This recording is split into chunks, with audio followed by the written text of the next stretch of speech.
அன்பார்ந்த அல்லாஹ்வின் நல்லடியார்களே, நாங்க வாணியம்பாடி போயிருந்தோம். பல வீடுகளுக்கு நாங்க நேரடியா சென்று ஒரு வீடா அவங்கள்ட்ட என்ன பிரச்சனை இருக்கு, அவங்களுக்கு என்ன குறை இருக்கு என்பதெல்லாம் தேடி கண்டுபிடிச்சு எழுதும். அப்போ உலமாக்கள் அப்படிங்கிறவங்க ஃபீல்ட் ஒர்க்ல இறங்கணும். அவங்க ஒரு மஹல்லாவுல இமாமத்துல இருக்காங்க. அவங்க அந்த மஹல்லாவுடைய மக்களை வந்துட்டு அவங்க சரியான பாதையில கொண்டு போகணும்னு சொன்னா ஒவ்வொருத்தருக்கும் இந்த ஃபீல்ட் ஒர்க் இறங்கி வேலை செய்யறதுங்கிறது ரொம்ப தேவையா இருக்கு. ஒரு வீடா போய் பார்த்தோம். மக்களோட நிலைமை இன்னைக்கு எப்படி இருக்கு? வாணியம்பாடியில 4 நாள்ல வெறும் 4 நாள்ல 7 லட்சம் ரூபாய் ப்ராஃபிட் பாக்குற ஆளுங்க இருக்காங்க. அதே வாணியம்பாடியில அடுத்த வேலை சாப்பாட்டுக்கு வழி இல்லாதவங்க இருக்காங்க. 2 பேர்த்தையும் பார்த்தோம். 2 பேர்ட்டையுமே நாங்க பேசணும். அப்போ மக்களோட நிலைமை எப்படி இருக்கு, அவங்கள எப்படி நம்ம போய் அணுகணும் அப்படிங்கிற முறை எல்லா விஷயத்தையுமே நாங்க இதுல இருந்து கத்துக்கிட்டோம். ஒரு வீட்டுக்கு போனோம். வயசான ஒரு பாட்டி, 3 பெண் பிள்ளைகள். அந்த பாட்டிக்கு 3 பேர பிள்ளைகள், பெண் பிள்ளைகள் 3 பேர். ஒரு குழந்தைக்கு போலியோ அட்டாக்ல கால் வந்துட்டு ஊனமா இருக்கு. அந்த குழந்தை, நான் வீட்டுக்கு போய் சர்வே எடுக்கிறதுக்காக போய் உட்கார்ந்துருக்கோம். அந்த குழந்தை சொல்லுது,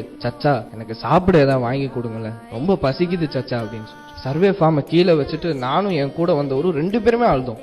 எப்படிப்பட்ட ஒரு சூழ்நிலையில அல்லாஹ் நம்ம எல்லாம் வச்சிருக்கான். மத்த எந்த தேவை வேணா இருக்காம இருக்கலாம், வீட்டு வாடகை இல்லாம இருக்கலாம், வீட்டுல நல்ல துணிமணி இருக்கலாம். தமிழ்ல கூட சொல்லுவாங்க இல்லீங்களா, தனி ஒரு மனிதனுக்கு உணவில்லையே ஜகத்தினை அழித்திடுவோம். சிங்கிள் பர்சனுக்கு சாப்பாடு இல்லைன்னு சொன்னா இந்த உலகத்தையே அழிச்சிருவோன்றான். அப்படி இருக்கும்போது பசி எவ்வளவு கொடுமையானது.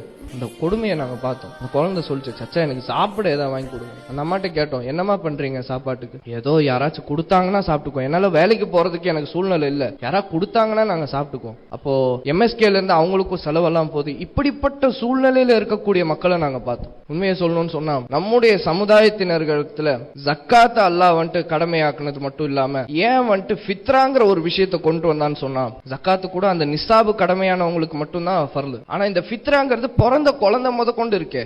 ஏன்னு சொன்னா அந்த அன்னைக்கு யாருமே பசியால இருந்துடக்கூடாது, யாருமே உணவில்லாம இருந்துடக்கூடாது. எல்லோருமே நிச்சயமாக வயிறு நிரம்ப சாப்பிட்டுதான் இருக்கும். அதனாலதான் கொடுமையில் கொடுமை, பசிதான் மிகப்பெரிய கொடுமைன்றான். அந்த ஒரு கொடுமையில கூட நம்முடைய சமுதாயம் இன்னைக்கு இருக்கிறத நாங்க பார்த்துட்டோம். அல்லாஹ்வுடைய கிருபையால ஒரு புதுசா ஒரு வேலை ஆரம்பிக்கப்படுதுன்னு சொன்னா எல்லா ஊர்களுக்கும் அந்த வேலை போய் சேர்றது வெற்றி அப்படின்னு சொன்னா, அந்த ஊர்ல இருக்க மக்களோட அடிவயிறு வரைக்கும் இந்த வேலை போயிருக்கு அப்படின்னு சொன்னா இது ஒரு மிகப்பெரிய ஒரு வெற்றியா தான் இஹ்லாஸுடைய வெளிப்பாடு.